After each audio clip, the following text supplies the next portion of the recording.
Hello दोस्तों, मैं हूं राकेश कपूर एडवोकेट और आप देख रहे हैं जुडिशियल कंपटीशन टाइप की लाइव सेशंस। लाखों लोग हर साल जुडिशरी की एग्जामिनेशन में अपीयर होते हैं और उनमें से कुछ ऐसे फॉर्चुनेट खुशनसीब बच्चे होते हैं जो फाइनली सेलेक्ट हो जाते हैं। उनमें से कुछ एस्पिरेंट्स ऐसे होते हैं जो अपनी तैयारी तब स्टार्ट करते हैं जब वो इस फॉर्म को फिल करते हैं जुडिशरी का। कुछ बच्चे ऐसे होते हैं जो शुरू से तैयारी कर रहे होते हैं। तो जब अपना फॉर्म फिल करने के बाद प्री क्वालिफाई कर लेते हैं तो वो खुश हो जाते हैं। उनको लगता है कि हम जज बनने की रेस में आ गए, लेकिन जब वो मेंस का एग्जामिनेशन देकर आते हैं तब उन्हें पता चलता है कि एक्चुअल में वो कितने पानी में थे। मैं ये नहीं कह रहा हूं कि आप सबकी तैयारी अच्छी नहीं है। इनमें से कुछ ऐसे बच्चे भी होते हैं जो काफी कोचिंग क्लासेस ले चुके हैं, फिर भी उनका सिलेक्शन नहीं हुआ है। 4-4 बार 5-5 बार प्री क्वालिफाई कर लेते हैं, लेकिन अनफॉर्चुनेटली मेंस क्वालिफाई नहीं कर पाते। क्या प्रॉब्लम है, क्यों नहीं कर पा रहे? कोई ना कोई डिफेक्ट है, कुछ प्रॉब्लम है। हो सकता है उनके जजमेंट राइटिंग के स्किल्स अच्छे ना हो, उनको ये ना पता हो कि प्रॉब्लम बेस्ड क्वेश्चंस को कैसे डील करना है, मैक्सिम बेस्ड क्वेश्चंस को कैसे डील करना है, जजमेंट बेस्ड वाले क्वेश्चंस को कैसे सॉल्व करना चाहिए, डिफरेंस बिटवीन क्वेश्चंस को कैसे डील करना चाहिए। ये सभी क्वेश्चंस डिफरेंट तरीके से पूछे जाते हैं और एग्जामिनर आपसे इनके आंसर्स भी डिफरेंट तरीके से एक्सपेक्ट करता है।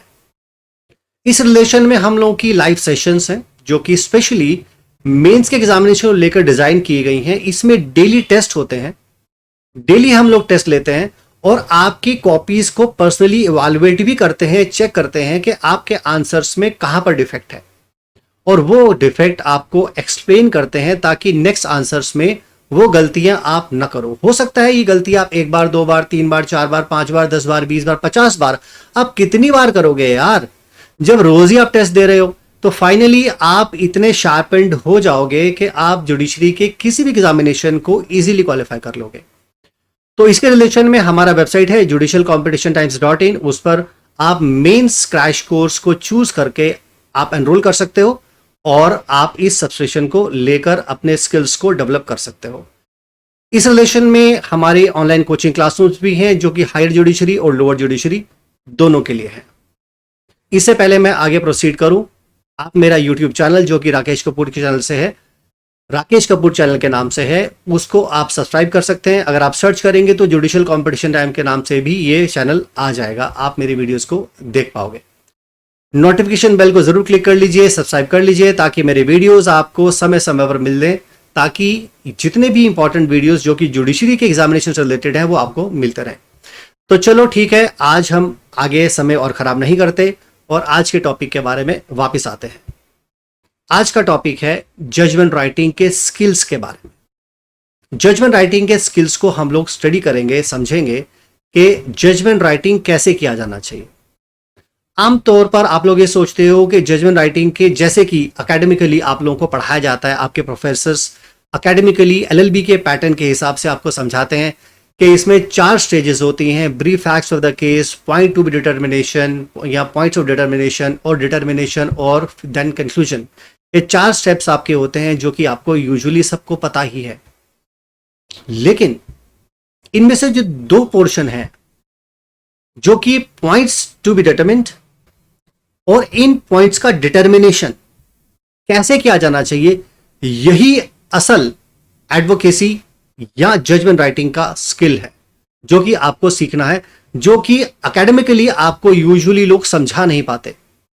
इसको मैंने काफी अच्छे से समझाने की कोशिश की है, तो प्लीज इस वीडियो को जल्दबाजी में ना देखें, क्योंकि ये सेशन आपके एंटरटेनमेंट के लिए नहीं है, ये जजमेंट की लर्निंग के प्रोसेस के लिए है। तो थोड़ा सा समय लगेगा, लेकिन एक बार ये स्किल डेवलप हो गया तो यकीन मानो आपको हर एग्जामिनेशन को क्वालिफाई करने में जुडिशरी की आपको मदद करेगा। तो चलो ठीक है, बिना समय गवाए आज के सेशन को स्टार्ट करते हैं।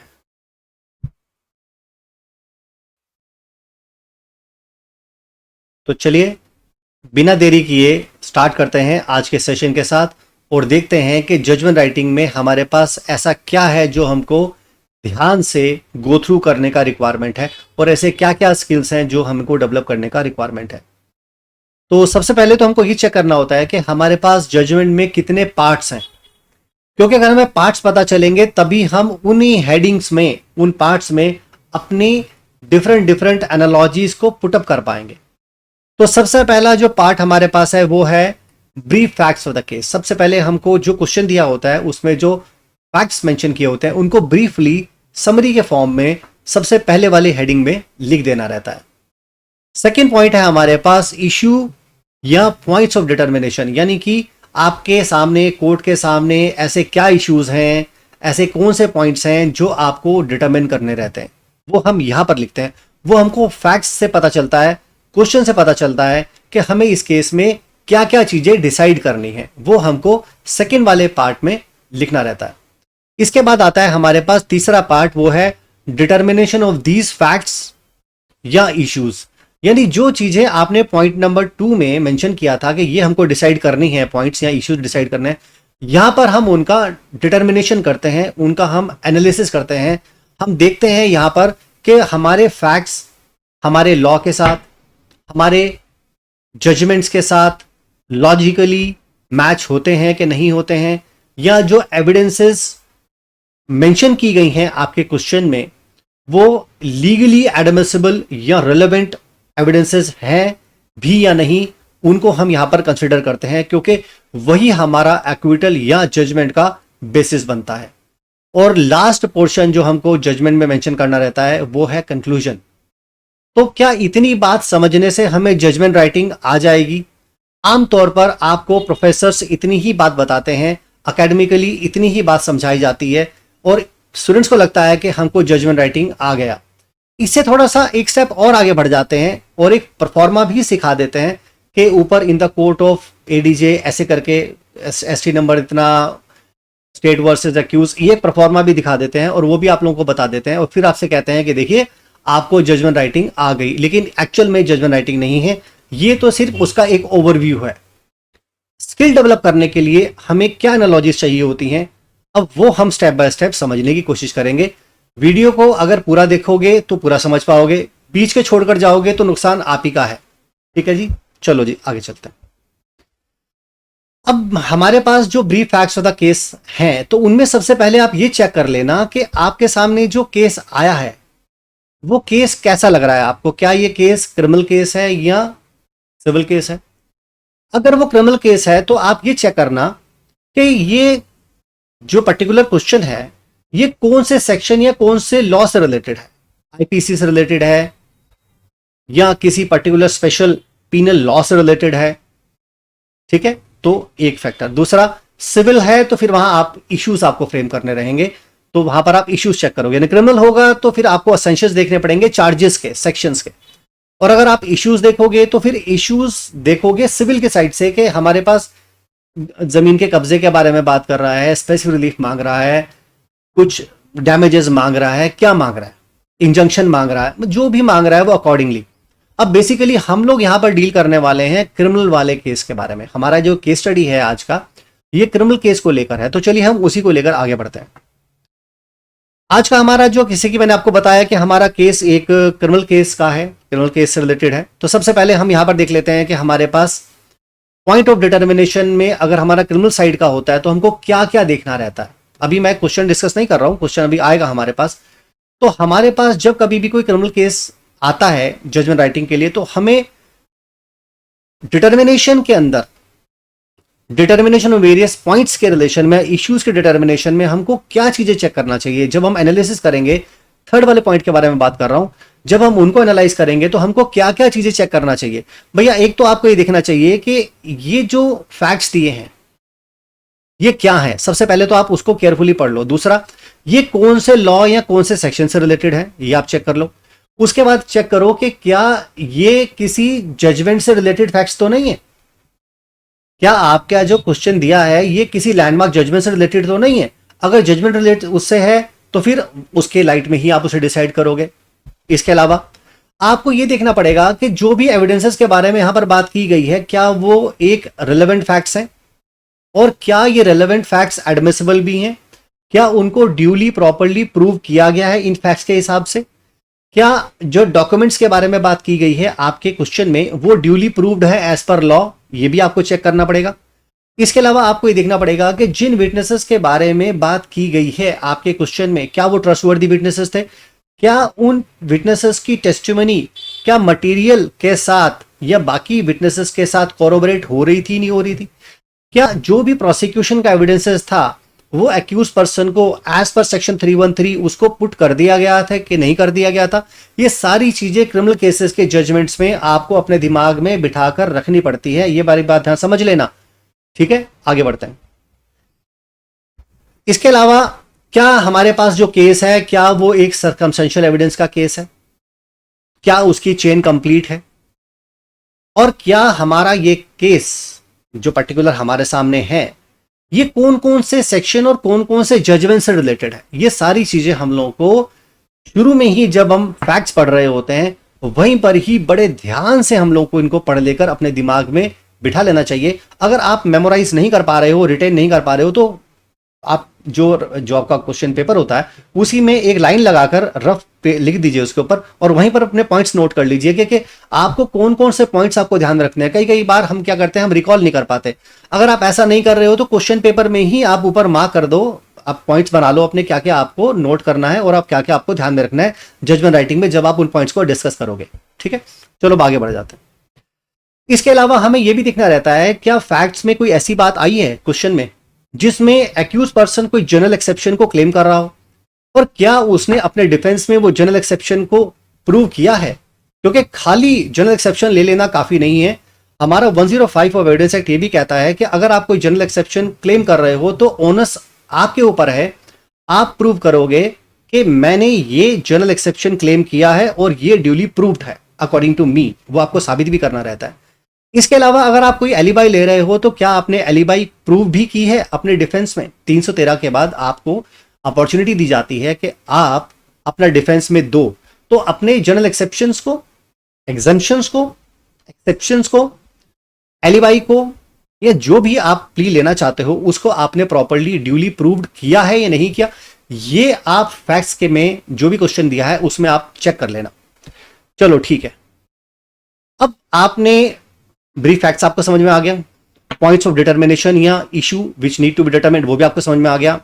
अब डिटर्मिनेशन ऑफ दिस फैक्ट्स में हमें क्या क्या चीजें देखनी है, वेरियस 13 पॉइंट्स मैंने आपको बताए हैं, वो सारे पॉइंट्स आपको ध्यान में रखने हैं, वो हमने डिस्कस कर लिए। अब जब आप कंक्लूजन लिखेंगे तो कंक्लूजन में क्या लिखेंगे, सबसे पहली बात है आप अपने जजमेंट का रीजन बताओगे कि आप ये जजमेंट क्यों दे रहे हो, आपको क्या लगता है कि ऐसा क्यों है, आपके जजमेंट का बेसिस क्या है, और आप लास्ट में ये मेंशन करोगे कि आप उसे एक्विट कर रहे हो या कन्विट कर रहे हो।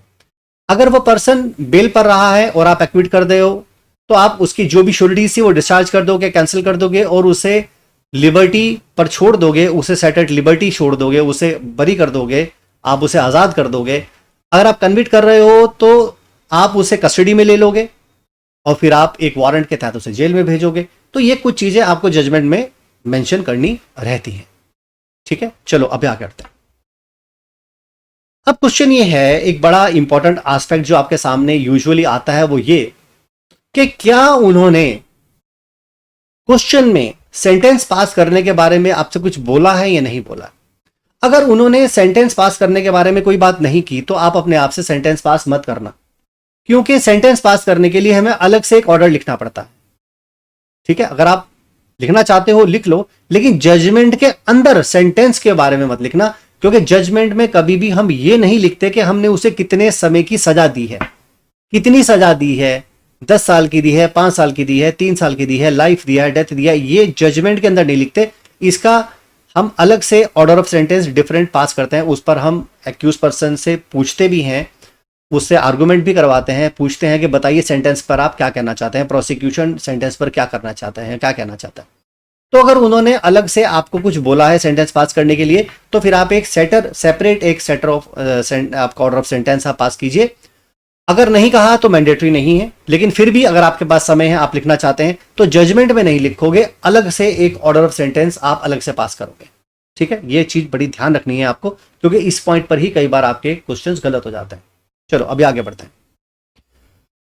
अब सवाल यह है कि जजमेंट राइटिंग लिखेंगे तो कैसे लिखें। हमारे पास क्या इसका परफॉर्मा है, उस पर फॉर्मेट में लिखना चाहिए। हाँ, हमारे पास एक परफॉर्मेट है, क्योंकि कोर्ट्स जितने भी जजमेंट पास करते हैं उसे एक पर्टिकुलर परफॉर्मेट में ही करते हैं, तो हमको भी उस परफॉर्मेट का इस्तेमाल करना है। परफॉर्मेट में जैसे कि आप देख सकते हैं, सबसे ऊपर मैं यहाँ पर हाईलाइट कर देता हूँ, यहाँ पर आपको जहां की कोर्ट है उसका नाम लिख मेंशन करना है, जैसे कि मैंने यहाँ पर मेंशन किया है डिस्ट्रिक्ट एंड सेशन जज साकेत दिल्ली। उसके बाद जो भी प्रिजाइडिंग ऑफिसर है उस जज, उनका नाम, वो किस पोस्ट पर है। इसके अलावा एफआईआर का नंबर, आपका कहाँ की एफआईआर है, कौन से थाने का मामला है। इसके अलावा आपका केस क्राइम नंबर और आपका जो सेशन ट्रायल नंबर या समरी ट्रायल नंबर या जैसा भी ट्रायल है वो आपको वहां पर मेंशन करना रहता है। इसके अलावा कंप्लेनेंट, जो भी कंप्लेनेंट है, कंप्लेनेंट का नाम, जैसे कि मान लो हमने यहाँ पर मान लिया स्टेट ऑफ उत्तर प्रदेश। इसके अलावा जितने भी एक्यूज पर्सन हैं उनके नाम, एक्यूज पर्सन नंबर 1, उनका पेरेंटेज, उनकी रेजिडेंस, ताकि हम उनकी आइडेंटिटी को फिक्स कर सकें। जितने भी एक्यूज पर्सन हैं उनके नाम यहाँ पर मेंशन कर दिए जाते हैं। किन ऑफेंस में हम उनका जजमेंट दे रहे हैं, जैसे कि हमारे पास 302, 498A, 120B IPC और 3/4 डॉरी प्रोहिबिशन एक्ट, ऐसे मतलब आपको जो भी ऑफेंसेस हैं उसके रिलेशन में आपको मेंशन करना रहता है। इसके अलावा आपका जो जजमेंट की डेट कौन सी है वो भी आप स्पेसिफिकली यहाँ पर मेंशन कर दीजिए। फिर उसके बाद यहाँ पर हेडिंग लिख दीजिए जजमेंट। और वही देखिए जो 4 पॉइंट्स मैंने आपको जजमेंट के बताए थे वो यहाँ पर आपको वन आफ्टर अनदर आपको यहाँ पर डिस्कस करना रहते हैं। और लास्ट में आपके पास डेट है और यहाँ पर जो प्रिजाइडिंग ऑफिसर या जज या मजिस्ट्रेट होते हैं उनका सिग्नेचर यहाँ पर पर्टिकुलरली मेंशन किया होता है। चलो अभी आगे बढ़ते हैं। अब इस केस स्टडी को समझ लेते हैं। एक क्रिमिनल केस स्टडी है, उसके ब्रीफ फैक्ट्स देख लेते हैं सबसे पहले, और उससे हम समझ पाएंगे कि हमें जजमेंट राइटिंग में क्या लिखना है, कैसे लिखना है और क्या क्या चीजें हमको यहाँ पर एनालाइज करनी है। ऐसा सोचिए, हमारे पास जो केस है, बेसिकली ये केस मैंने दिल्ली जुडिशरी का जो एग्जामिनेशन था, क्योंकि डीजीएस या दिल्ली के हाई जुडिशरी में बेसिकली जजमेंट राइटिंग पर काफी एम्फेसाइज किया जाता है और प्रॉब्लम बेस्ड क्वेश्चंस पर भी बहुत ज़्यादा एम्फेसाइज किया जाता है। तो स्पेसिफिकली मैंने दिल्ली का ही एक क्वेश्चन लिया है और उसी को ही यहाँ पर मैं डिस्कस कर रहा हूँ। तो हमारे पास यहाँ पर एक पर्सन है आर, उसकी शादी हुई है बी से, और उसका एक भाई है, उसका नाम है एक्स, और एक्स का भी एक दोस्त है एल, जिसकी इमेज मैंने यहाँ पर अभी नहीं दी है। तो चलो जरा आपके क्वेश्चन में, एग्जामिनेशन में क्या दिया था जरा उसको देख लेते हैं, उसके हिसाब से ही डिसाइड करेंगे। फैक्ट्स ऐसे हैं, एक आर की शादी होती है बी से और इस घटना के 5 साल पहले उनकी शादी हुई थी। अब यहां पर उनका कोई लड़की का, उस पति पत्नी का आपस में आज शादी से कोई भी बच्चा नहीं था। ये जो एक्स था, जो कि आर का भाई था, ये अपनी सिस्टर और ब्रदर इन लॉ के साथ ही रह रहा था, उसके साथ ही रह रहा था। लेकिन अब इस बात में, इस कॉन्टेक्स्ट में हमारे पास क्वेश्चन में ही इस बात की एविडेंस दी गई है कि क्योंकि आर की शादी से कोई भी बच्चा नहीं था, तो उसकी वजह से पति और पत्नी के जो रिलेशनशिप थे आपस में वो काफी ज्यादा स्ट्रेंड हो गए थे। इनके जो पेरेंट्स थे बी के, यानी जो हस्बैंड था, उसके जो पेरेंट्स थे वो भी इस संबंध में खुश नहीं थे, क्योंकि उस लड़की को, जो आर थी, उसका कोई बच्चा नहीं हुआ था। एक बार आर ने अपने ब्रदर को बताया कि उसके पति ने उसका गला घोटने की कोशिश की, और यह भी फैक्ट्स में सामने बात आई है कि 1 और 2 मई 1976 को, जिस समय पर जो एक्स अपने दोस्त के साथ, एल के साथ बाहर, घर के बाहर एक बल्ब के नीचे बैठकर पढ़ रहा था, तो घर के अंदर से कुछ शोर शराबा की आवाजें आने लगी। तो वो लोग अंदर गए। अंदर जाकर उन्होंने जब दरवाजा खोला तो अंदर उसने देखा कि उसकी जो बहन है वो जमीन पर लेटी हुई है और बेहोशी के, आधी बेहोशी की हालत में है।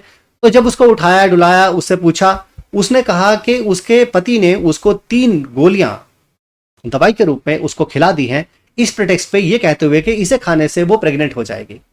लेकिन अब जो भी ह्यू एंड क्राई मचा हुआ था, शोर शराबा मचा हुआ था, इन दोनों के इंटरवेंशन की वजह से वो खत्म हो गया और उसके बाद उन्होंने रात को दरवाजा अंदर से बंद कर लिया।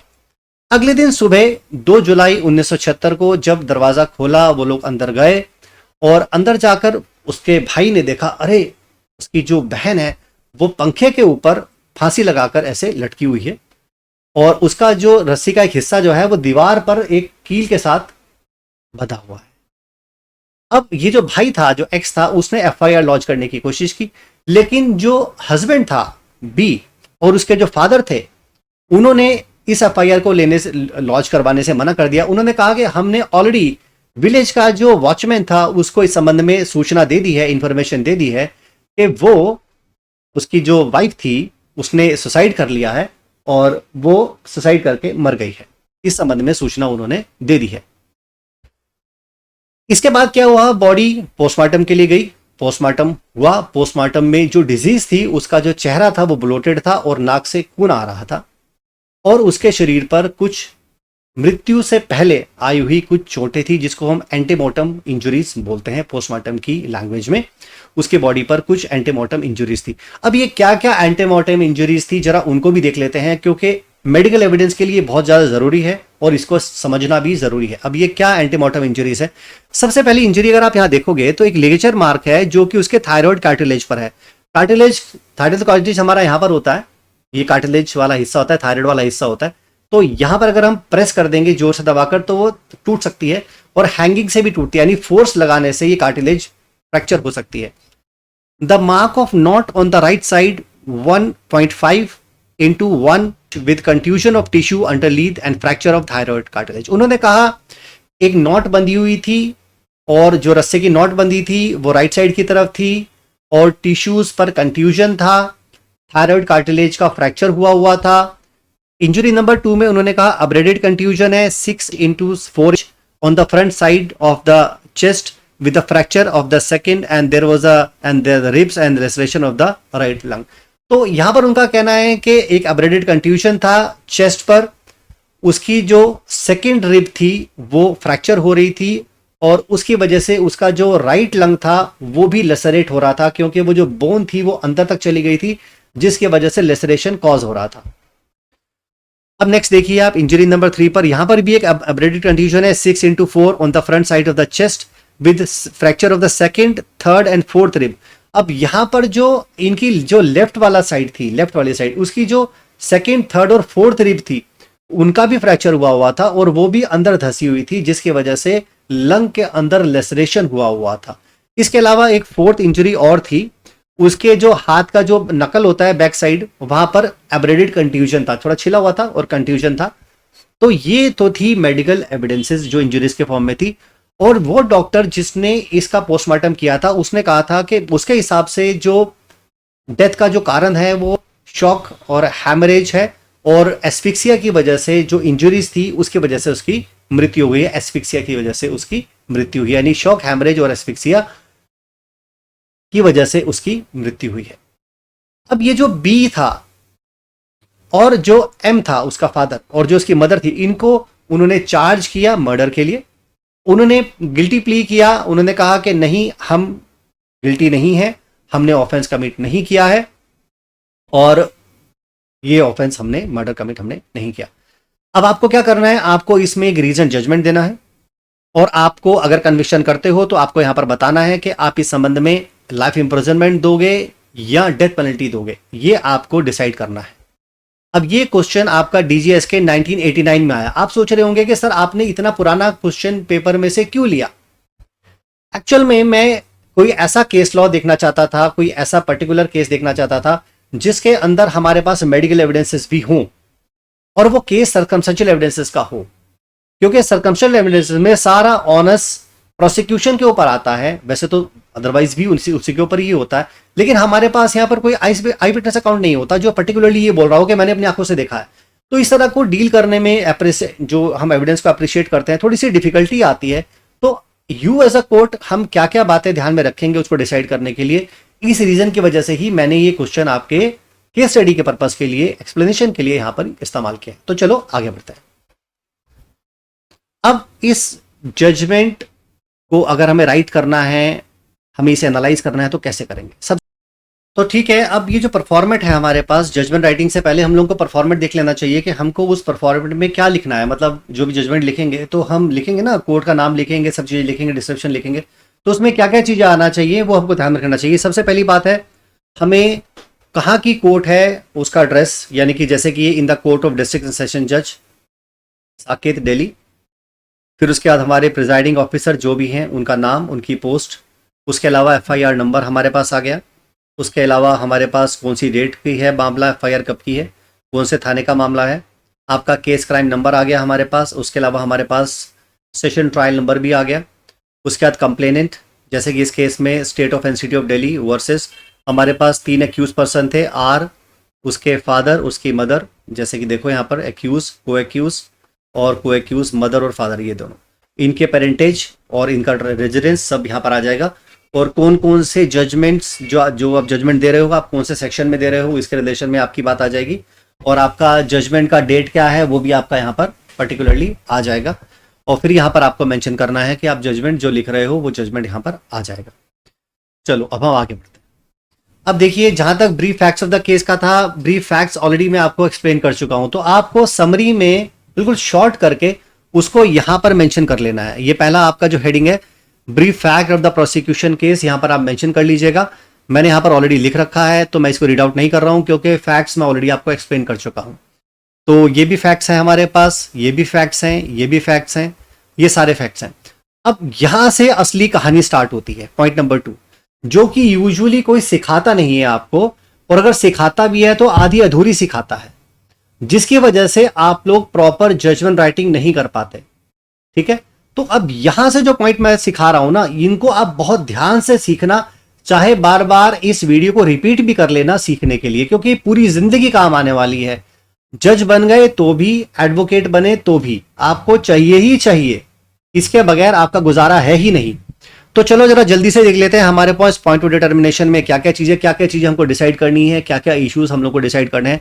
सबसे पहले तो हमको ये डिसाइड करना है कि ये जो आर की डेथ हुई है, भाई ये सुसाइड है या होमिसाइडल है। क्यों हम ऐसा क्यों पूछ रहे हैं? क्योंकि उसके फादर ने ये कहा था उसके भाई को कि लड़की ने तो सुसाइड कर ली है, और हमने विलेज के वॉचमैन को बोल दिया है कि इसने सुसाइड किया है। इसी की वजह से कोर्ट के सामने एक इश्यू आ गया कि ये सुसाइड है या होमिसाइडल है। दूसरा, whether accused person had a motive to kill the R, क्या एक्यूज पर्सन के पास, क्योंकि मैटर हमारे पास सर्कमस्टेंशियल एविडेंस का है, याद रखिए। और अगर कभी भी हमारे पास सर्कमस्टेंशियल एविडेंस का केस होता है तो हमको ये चेक करना रहता है कि इस केस में मोटिव है या नहीं। देखो, जहां पर आई विटनेस अकाउंट होता है ना, वहां पर मोटिव हो ना हो जरूरत नहीं होती, वहां पर हम मेंसिरिया तो चेक करते ही करते हैं। लेकिन जहां पर सर्कमस्टेंशियल एविडेंस का केस होता है वहां पर हमको मोटिव जरूर चेक करनी होती है। आप लोगों को याद होगा मैंने 13 पॉइंट्स बताए थे, अब रिकॉल कर लो सारी चीजें, उसके हिसाब से ही इंप्लीमेंट हो रहा है सब कुछ। तो हमारे पास मोटिव हमको चेक करना है। इसके अलावा अगर हमारा सर्कमस्टेंशियल एविडेंस का केस है तो हमको देखना है कि हमारे पास जो सर्कमस्टेंसेस की चेन है वो कंप्लीट है, और क्या वो प्रूव्ड है एक्यूज पर्सन के खिलाफ, ये भी कोर्ट को चेक करना है। इसके अलावा ये चेक करना है कि क्या एक्यूज पर्सन ने आर का मर्डर कमिट किया है, क्योंकि हमारे पास चार्जेस कौन सी हैं, चार्जेस क्या है, 302 के ही तो सेक्शन है ना, 302 मर्डर के ही तो चार्जेस लगे हुए हैं ना। तो हम ये चेक करेंगे कि 302 बन रहा है नहीं बन रहा। इसके अलावा हम ये भी चेक करेंगे क्या इस केस में इन furtherance of common intention of all, section number 34, ये भी मीट आउट हो रहा है कि नहीं हो रहा है। इसके अलावा ये हो गया हमारे पास कि कॉमन इंटेंशन थी या नहीं थी, 34, ये भी हमको चेक करना है। और इसके अलावा लास्ट में उन्होंने क्वेश्चन में पूछा था कि भाई आप लाइफ इंप्रिजनमेंट दोगे या डेथ पेनल्टी दोगे अगर आप कन्विक्शन करते हो तो ये भी हमारे सामने एक क्वेश्चन है जो कोर्ट को डिसाइड करना है कि इस केस में आप डेथ पेनल्टी देने वाले हो या लाइफ इंप्रिजनमेंट देने वाले हो। आमतौर पर मैंने देखा है जजमेंट राइटिंग में लोग इस तरह के इश्यूज फ्रेम नहीं करते, बस इतनी बात देख लेते हैं कि भाई इसको 302 में सजा होनी चाहिए कि नहीं होनी चाहिए। अरे यार, तुम एडीजे बनने वाले हो, एडीजे, समझ रहे हो मेरी बात को, या आप मजिस्ट्रेट बनने वाले हो, और वहां पर आप किसी की जिंदगी का फैसला करोगे। आपको क्या लगता है उन बच्चों को सेलेक्ट करके उस सीट पर बिठा दें और लोगों को मरवाने के लिए अलाउ करवा दें जुडिशरी में सेलेक्ट करवा कर? भाई साहब, ये वो अलाउ नहीं करेंगे, जुडिशरी ये अलाउ नहीं कर सकती। इसीलिए उन्होंने स्ट्रिक्ट पैरामीटर बनाए हैं, चाहे सारा का सारा बैच वॉश आउट हो जाए, एक बच्चा भी सेलेक्ट ना हो, लेकिन वो कॉम्प्रोमाइज नहीं करेंगे, वो वही बंदा लेंगे जो कॉम्पिटेंट है, जिनके आंसर्स एप्रोप्रिएट होंगे उन्हीं का ही सिलेक्शन करा जाएगा। तो याद रखिए मेरी बात। चलो, पॉइंट्स ऑफ डिटर्मिनेशन हमको समझ में आ गए। नेक्स्ट हम आते हैं, अब हम इनका डिटर्मिनेशन करेंगे। तो सबसे पहला जो क्वेश्चन हमारे पास था, whether the death of R वो सुसाइडल और होमिसाइडल, हमको ये चेक करना है ना। तो इसको चेक करने के लिए हमारे पास क्या चेक करना पड़ेगा? भाई हमें ये चेक करने के लिए तो सुसाइड की है या इसकी मर्डर हुआ है, हमको मेडिकल एविडेंस देखनी पड़ेगी ना। तो चलो हम मेडिकल एविडेंस देख लेते हैं। मेडिकल एविडेंस में हमको क्या देखना पड़ेगा? हमको पोस्टमार्टम देखना पड़ेगा। अब रिकॉल करो फैक्ट्स को रिकॉल करो। फैक्ट्स में तुमको याद होगा मेंशन किए थे ना सारी इंजरीज, कौन कौन सी इंजरीज लगी थी, क्या क्या इंजरीज लगी थी, कहां कहां लगी थी, वाइटल पार्ट पर लगी थी नहीं लगी थी, गर्दन पर थी, छाती पर थी, लंग्स पंचर हुए थे नहीं हुए थे, पसलियां टूटी थी नहीं टूटी थी, हाथ पर चोट लगी थी, ये सारी इंजुरीज अब रिकॉल करो और इससे सोचो दिमाग में कि यार क्या कोई आदमी अपने आप को अपनी हड्डियां तोड़ सकता है? चलो मैं कहता हूं एक बार तोड़ ले, मान लो for the sake of argument, लेकिन फिर दूसरी कैसे तोड़ी? और अगर तोड़ भी ली थी तो फिर अपने आप को लटकाया कैसे? और लटका लिया था तो फिर हड्डियां कैसे टूटी? इसका मतलब यह है ये सब कुछ उस पर्सन ने खुद से नहीं किया होगा। मेडिकल एविडेंस स्पेसिफिकली इंडिकेट कर रही है कि ये होमिसाइडल है, कोई फोर्स इस्तेमाल हुई होगी। तो चलो हम इतनी बात आर्गुमेंट तो समझ में आ रही है जो कि मैं ओरली कर रहा हूं, लेकिन इसको रिड्यूस इनटू राइट कैसे करें, हम वहां पर कैसे लिखें? तो चलो मैंने इसको पॉइंट वाइज यहां पर डिस्कस किया है, बहुत सिंपल लैंग्वेज में किया है ताकि आप आराम से भी आप समझ सको और लिख भी सको। देखो सबसे पहली बात जो हमको देखनी है वो ये है कि ये जो इंजुरीज है सारी की सारी एंटीमॉर्टम इंजुरीज है। एंटीमॉर्टम इंजुरीज का मतलब होता है ये मृत्यु से पूर्व लगी हुई इंजुरीज है, और पोस्टमार्टम वो होती हैं जो मरने के बाद की होती हैं। तो हम तो किसी को सजा देंगे उसके लिए देंगे ना जो इंजुरी उसने किसी व्यक्ति को उसके मरने से पहले कॉज की है। मरने के बाद तो कोई चोटें लगी नहीं लगी उसका मतलब ही नहीं कुछ होता है ना, हमारे पास तो उसके लिए सजा नहीं है ना यहां पर फिलहाल के लिए। तो पहली इंजरी, पहले पॉइंट तो हमारे पास ये है कि जितनी भी इंजरीज है वो एंटीमॉर्टम इंजरी है। दूसरा ये है कि इंजरी नंबर 1 एक लिगेचर मार्क था जो कि थायराइड कार्टिलेज के ऊपर था और उसकी थायराइड कार्टिलेज टूटी हुई थी। ये अब हम एविडेंस में लीड कर रहे हैं, हम लिख रहे हैं। अब हम इसको एनालिस कैसे करेंगे, एनालाइज कैसे करेंगे, इसके एनालिसिस कैसे करेंगे? हम यहां पर ये कह रहे हैं कि ये जो इंजरी जो लगी हुई है ये शो कर रही हैं कि उसको स्ट्रैंगुलेट करने पर काफी फोर्स लगाई होगी जिसकी वजह से उसका थायराइड कार्टिलेज टूट गया। यानी कि कोई भी व्यक्ति अपने आप को इतनी जोर से नहीं दबा सकता खुद से कि वो अपनी ही गर्दन की हड्डी तोड़ ले। दूसरा, जो इंजरीज थी इंजरी नंबर 2 और 3 ये चेस्ट पर लगी हैं और जिसकी वजह से उसकी रिब्स टूट गई, और रिब्स टूटने के बाद इतना ज्यादा फोर्स लगा हुआ था कि उसका जो लंग था वो भी लेसरेट हो गया, कहीं से छिल गया, उसमें हल्का सा पंचर आ गए। तो यहां पर भी कोई व्यक्ति क्या अपने ऊपर इतना फोर्स इस्तेमाल कर सकता है खुद से कि उसकी हड्डियां भी टूट जाएं और उसकी लिंक्स जो है वो पंचर हो जाएं? तो ये देखने में कहीं प्राइमरी वैसा ही लग रहा है आपको कि ये सुसाइडल रही होगी? नहीं। तो यही हमने यहां पर पॉइंट्स में डिस्कस किया।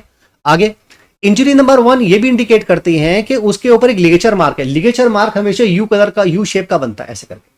ये यूजुअली जब हैंगिंग होती है, जब पेग से छत से पंखे वगैरह से बांधते हैं वहां पर कोई बत्ता लटकता है तो यहां पर बनता है, और यहां पीछे की तरफ यहां पर एक नॉट लगती है। ये नॉट साइड में भी हो सकती है, आमतौर पर नॉट कभी भी ऐसे नहीं होती, साइड में होती है पीछे की तरफ होती है। तो यहां पर उन्होंने कहा कि लिगेचर मार्क भी बना हुआ था। अगर वो पहले ही मर गई थी तो फिर उसकी हड्डियां तोड़ने की जरूरत क्या थी? यानी पहले हड्डियां तोड़ी होगी, उसके बाद उसे वहां लटका दिया होगा। ठीक है ना? आगे, according to the doctor who conducted the postmortem, death of deceased R was caused due to shock, haemorrhage and asphyxia. Doctor ने ओपिनियन दिया कि इसकी मृत्यु जो हुई है वो शॉक, हैमरेज और एस्फिक्सिया, एस्फिक्सिया का मतलब होता है दम घुटने की वजह से हुई है। स्ट्रैंगुलेशन का तो केस यहां पर आपको नजर आ ही रहा है, हैंगिंग का मामला तो आपको नजर आ ही रहा है। तो हैंगिंग का मामला है तो एस्फिक्सिया तो नेचुरल सी बात है होगी ही, क्योंकि नोज में से भी ब्लीडिंग हुई है और फेस भी ब्लॉटेड था। तो जब कभी भी हैंगिंग होती है तो वहां पर नोज से ब्लीड होना स्वाभाविक है और ब्लॉटिंग होना भी स्वाभाविक है। दोनों इस बात के इंडिकेटिव्स होते हैं। तो ये इसको कोरोबरेट भी कर रहे हैं, जो सिम्टम्स आ रहे हैं वो भी उसको कोरोबरेट कर रहे हैं। अब हम एज अ कोर्ट कैसे क्या चीज एनालाइज कर रहे हैं? हम ये कहते हैं कि all injuries was cause on the vital part of the disease accept injury number 4। Injury number 4 उसके हाथ पर लगी थी, नकल पर। अब नकल पर उसको लगी होगी, तब लगी होगी कि जब उसको मारा गया होगा तो उसने ऐसे किया होगा आगे हाथ, तो हाथ पर चोट लग गई होगी। तो ये भी उसको तब लगी होगी जब वो अपने आप को बचा रही होगी। तो इसीलिए हमने यहां पर लिखा है this injury also indicates that she got this injury while saving her from the severe beating from the accused.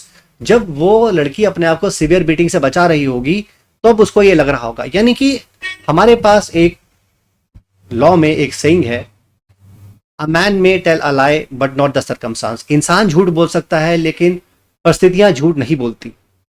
ठीक है ना? तो परिस्थितियां यहां पर क्या इंडिकेट कर रहे हैं? परिस्थितियां इंडिकेट कर रही हैं कि उसने जो अपने आप को बचाया होगा उस अपने बचाव में ही उसको ये चोटें लगी होगी। तो चलिए अब आगे बढ़ते हैं। अब हम इस मेडिकल एविडेंस को एनालाइज कर लेते हैं।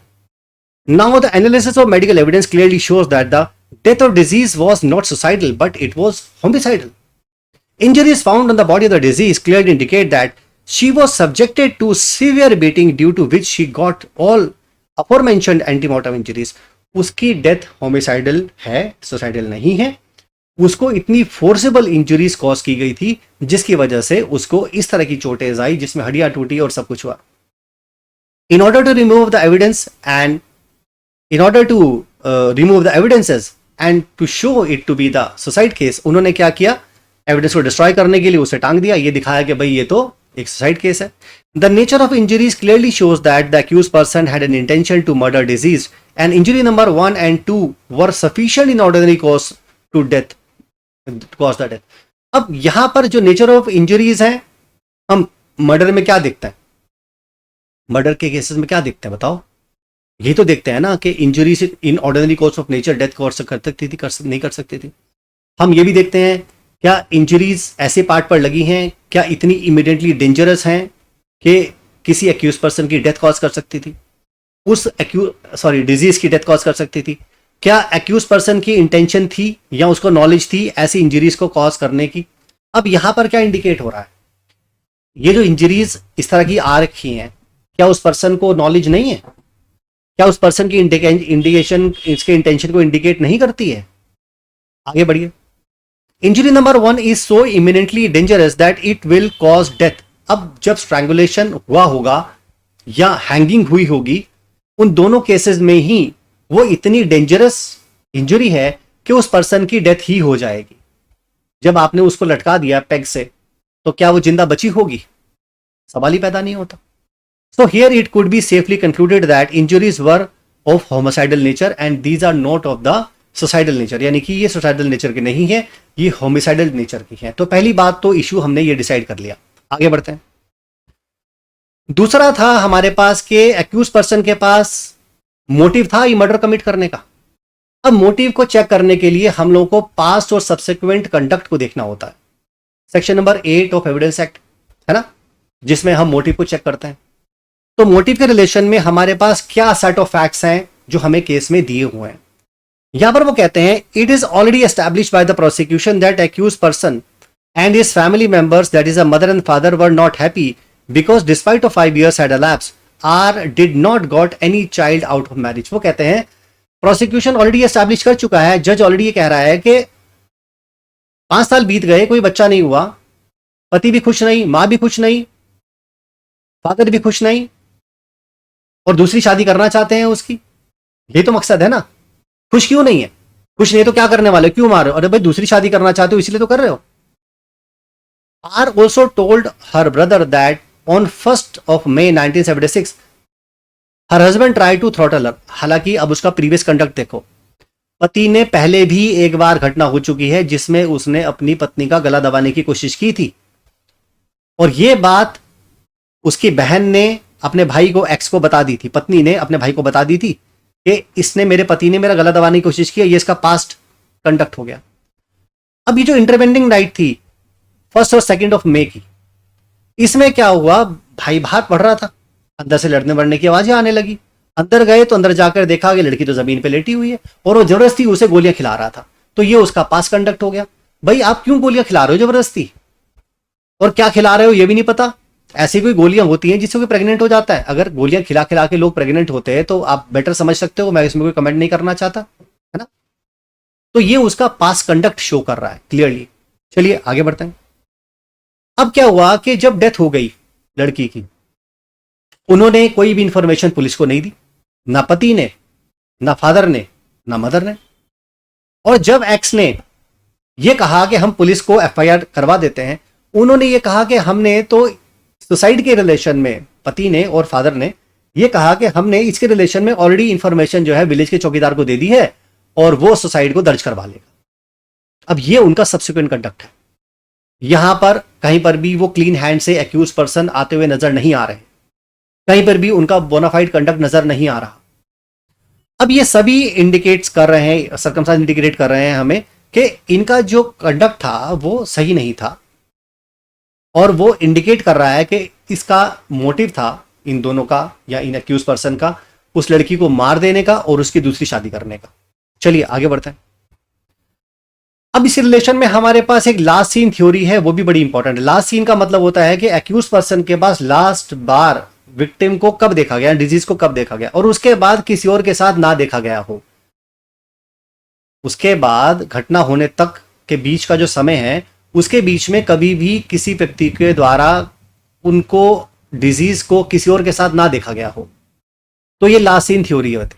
अब क्या हुआ कि जब वो इंटरवेनिंग राइट में जब वो भाई आया था, उसने बीच बचाव किया, उसके बाद उन्होंने दरवाजा अंदर से बंद कर लिया, वो चले गए अंदर।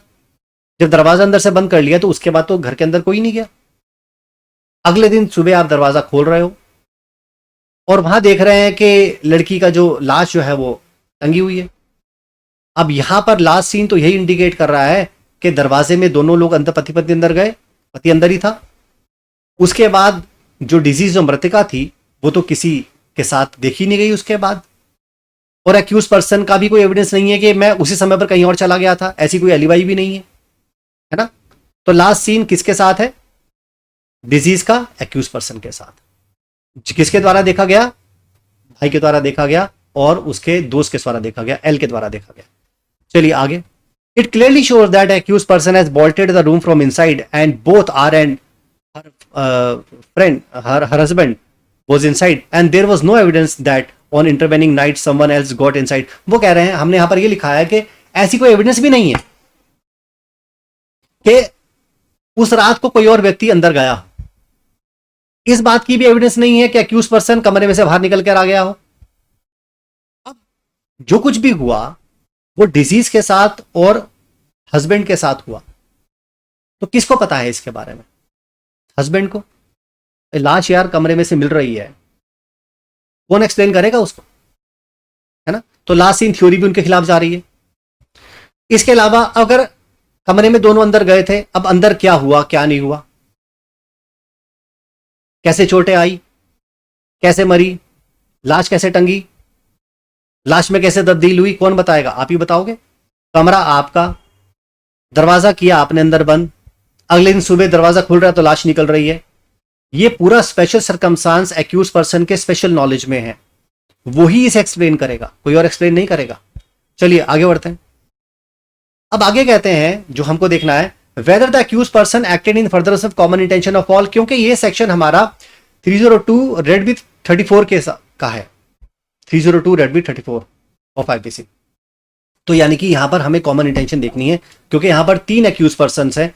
तो हमको यह भी चेक करना है कि मदर ने और फादर ने क्या उनका कोई एक्टिव इन्वॉल्वमेंट था, क्या उन्होंने कॉमन इंटेंशन इसका मर्डर कमिट करने के लिए शेयर की है, यह भी हमको चेक करना पड़ेगा। अब इसके रिलेशन में हमारे पास कुछ सेट ऑफ फैक्ट्स हैं। जहां तक मदर और फादर का सवाल है, उनके रिलेशन में कोई लास्ट सीन की एविडेंस तो है नहीं। हां, मोटिव है फादर और मदर का, लेकिन इसके रिलेशन में कोई भी ऐसी एविडेंस नहीं है कि इन्होंने पर्टिकुलरली कॉमन इंटेंशन को शेयर किया हो। हां, फादर का एक सब्सिक्वेंट कंडक्ट है जो कि कॉमन इंटेंशन को इंडिकेट कर रहा है, लेकिन मदर के रिलेशन में या मदर के इन्वॉल्वमेंट के बारे में, इसके बारे में कोई नहीं है, कुछ एविडेंस नहीं है जो उसकी मदर की इन्वॉल्वमेंट के बारे में बात करता हो। आप मेरी बात समझ रहे हो। फादर का भी अगर आप इन्वॉल्वमेंट देखेंगे, जो इंटेंशन है वो इस बात से इंडिकेट हो रही है, कॉमन इंटेंशन ऐसे शेयर हो रही है क्योंकि डेथ होने के बाद लाश जब घर में मिली, जब लड़की की डेथ हो गई, तो फादर ने और हस्बैंड ने भाई को यह कहा कि हमने विलेज वॉचमैन को बता दिया है, लेकिन उन्होंने एफआईआर लॉन्च नहीं की। तो ये कहीं ना कहीं उसकी इंटेंशन को इंडिकेट कर रहा है कि वो भी ये चाहता था कि लड़की मर जाए ताकि हम इसकी दूसरी शादी कर दें। ठीक है, चलिए आगे बढ़ते हैं। अब हम आगे चेक करेंगे क्या हमारा chain of circumstances towards the guilt of accused person वो कंप्लीट हो गया कि नहीं हो गया। हमें सारे सर्कमस्टांसेस चेक करने पड़ेंगे कि जो हम एस्टैब्लिश कर रहे हैं, हमारी सब एक कड़ियां बना रहे हैं, और क्या सारी कड़ियां मिलकर इस बात को इंडिकेट कर रहे हैं कि सिर्फ यही एक्यूज पर्सन है, सिर्फ यही एक्यूज पर्सन है, सिर्फ यही एक्यूज पर्सन है, और इनके अलावा कोई और हो ही नहीं सकता जिसने ये अपराध कमिट किया हो। तो इसके रिलेशन में हमको ये चेन ऑफ सर्कमस्टांस को प्रॉपर्ली चेक करना पड़ता है कि ये हमारा चेन पूरा कंप्लीट हो रहा है कि नहीं हो रहा है। आगे बढ़ते हैं। अब यहां पर अगर हम देखेंगे last scene, motive, previous subsequent conduct, corroboration of medical evidences, recovery of dead body, accused person का नॉन एक्सप्लेनेशन 106 का, इनकी इंटेंशन, ये सब कुछ बियॉन्ड रीजनेबल डाउट प्रोसिक्यूशन ने एस्टैब्लिश की हैं, और ये एक स्ट्रॉन्ग चेन ऑफ सर्कमस्टांस भी बना रही है जो क्लियरली इंडिकेट कर रही है कि सिर्फ इन्हीं अक्यूज पर्सन ने इस केस को कमिट किया है और इनके अलावा कोई और पर्सन के पास ना तो इनको मारने का मोटिव था, ना ही किसी और का इंटेंशन था, और ना ही किसी और तरह का कोई भी इन्वॉल्वमेंट या शक या शुबा किसी और व्यक्ति पर जाता हो, और उसका बेनिफिट अगर हम अक्यूज पर्सन को देना भी चाहते हो तो यहां पर कोई ऐसा हमें सर्कमस्टेंस नजर नहीं आ रहा जिसकी वजह से हम उन्हें ऐसा कोई बेनिफिट दें। चलिए आगे बढ़ते हैं। अब इस रिलेशन में हमने एक बहुत लैंडमार्क जजमेंट जो कि पंचशील सिद्धांत है, golden principle of circumstantial evidences, जो कि शरद बेडी चंद सरदा वर्सेस स्टेट ऑफ महाराष्ट्र के बारे में है।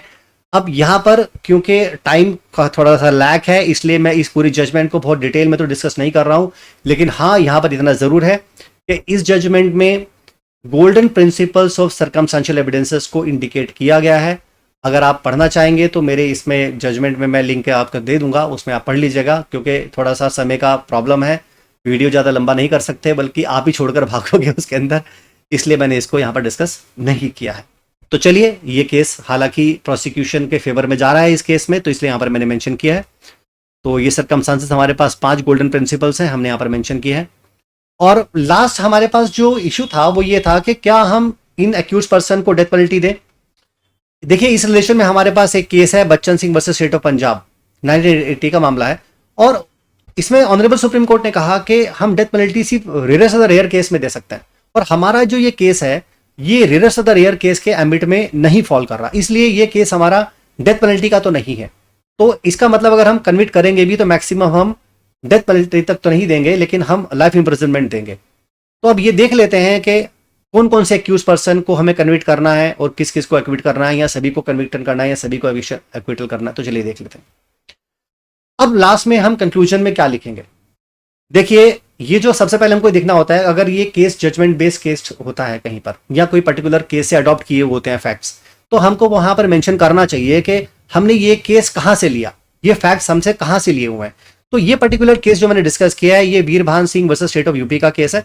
इस केस में भी यही हुआ था, एक हस्बैंड ने अपनी पत्नी को बहुत मारा था और उसके बाद उसे हैंग कर दिया था, और उसके पेरेंट को भी सजा दी गई थी, मदर फादर को, और उनको भी सजा दी गई थी। लेकिन हमारे वाले केस में मदर का इन्वॉल्वमेंट नहीं है और उसके खिलाफ कोई भी कॉमन इंटेंशन को शेयर करने की या सिर्फ मोटिव के बारे में एलिज किया कि वो पसंद नहीं करती थी रिश्ते को, इसके अलावा कोई और बात नहीं की गई। ठीक है, तो एक तो बात मदर के फेवर में ये है, और मदर के अगेंस्ट कोई भी ऐसा एविडेंस नहीं है कि उसने कोई मोटिव शेयर करने के बारे में बात जरूर है, कॉमन इंटेंशन के बारे में शेयर नहीं है। लेकिन क्या हम सिर्फ मोटिव के आधार के ऊपर किसी को कन्विक्ट कर सकते हैं? भाई 1000 लोगों को किसी को मारने का मोटिव हो सकता है, लेकिन इसका मतलब ये तो नहीं है कि उसी ने मार दिया है। उसके लिए आपको beyond reasonable doubt chain of circumstances allege करने पड़ेंगे, प्रूव करने पड़ेंगे। मदर के अगेंस्ट कोई भी ऐसा सर्कमस्टांस नहीं है जो उसकी इस केस में इन्वॉल्वमेंट के बारे में बात करता हो। हाँ, मोटिव के बारे में बात है, और मोटिव के बेसिस पर हम सजा नहीं कर सकते। तो यहां पर मदर को तो कन्विक्शन के बारे में कोई हमने बात नहीं ली। Now coming to the case of husband and father. अब हस्बैंड और फादर को देख लेते हैं। प्रोसिक्यूशन ने clearly beyond reasonable doubt chain of circumstance को इन दोनों के खिलाफ प्रूव किया है, और कोई भी ऐसी और हाइपोथेसिस नहीं है जो उसकी इनोसेंस के टुवर्ड्स इंडिकेट करती हूं, जो इस बात को इंडिकेट करती हूं कि इसने दोनों ने अपराध नहीं किया हो सकता। ऐसा कोई भी हाइपोथेसिस भी हमारे पास नहीं है, इसलिए हम आर और जो उसका फादर है एम उनको कन्विट करते हैं under section 302 red breach section number 34 IPC. अगर ये बेल पर थे तो हम उसके बेल बॉन्ड्स को कैंसिल कर देंगे, श्योरिटीज को डिस्चार्ज कर देंगे, और जो एन जो मदर है उसको with immediate effect set to liberty कर देंगे, उसके जो भी श्योरिटीज थी उनको भी कैंसिल कर देंगे और उसको छोड़ देंगे। और लेफ्ट साइड पर आप यहां पर मेंशन करेंगे डेट और नीचे साइन करेंगे। So this is all in relation to this judgement writing. आप लोग मेरी जो क्लासरूम्स हैं, लाइव क्लासरूम्स, जिसमें पीसीएसजे, सिविल जज और हायर जुडिशरी के लिए पर्टिकुलरली ये क्लासरूम्स हैं, इनको आप ज्वाइन कर सकते हैं। हमारी ऑनलाइन मॉक टेस्ट मॉड्यूल है जो कि इंडिया का सबसे एडवांस ऑनलाइन मॉक टेस्ट है, इसको भी आप ज्वाइन करना चाहते हैं तो इसको भी आप ज्वाइन कर सकते हैं। इसके अलावा जो लोग एडवोकेसी के स्किल्स को सीखना चाहते हैं और एडवोकेसी सीखना चाहते हैं, जिनको प्रैक्टिस के बारे में कुछ भी जानकारी नहीं है, कोर्ट में नहीं जा पाते हैं, जैसी बहुत सारी लेडीज़ हैं जो घर पे रहती हैं लेकिन जज बनना चाहती हैं, लेकिन उनको कोई भी प्रैक्टिकल एक्सपीरियंस नहीं है कि कोर्ट में कैसे काम होता है, तो उसको रियल लाइफ में कैसे वो काम हो रहा है, कोर्ट में कैसे होता है, वो बिल्कुल रियल सिचुएशन हम क्लासरूम में देकर उसको कंडक्ट करते हैं। तो जो लोग उनको ज्वाइन करना चाहते हैं तो वो भी ज्वाइन कर सकते हैं। तो मैं चाहूँगा कि इस वीडियो को भी आप मैक्सिमम लोगों के साथ शेयर करो, आप इनको लाइक ज़रूर कीजिए। और क्योंकि अगर आप मुझे मोटिवेशन ही नहीं देंगे, उन पे अगर मुझे अच्छे व्यूज़ या सब्सक्रिप्शंस नहीं मिलेंगे, तो इंसान का मन नहीं करता कि वो आगे और वीडियोस बनाए। तो आप लोग ही मेरी ताकत हो, आप ही मेरी स्ट्रेंथ हो, तो आप ही मुझे मोटिवेट करोगे कि मैं और वीडियोस बनाऊं। तो that's all in relation to this. Thank you so much. जय हिंद।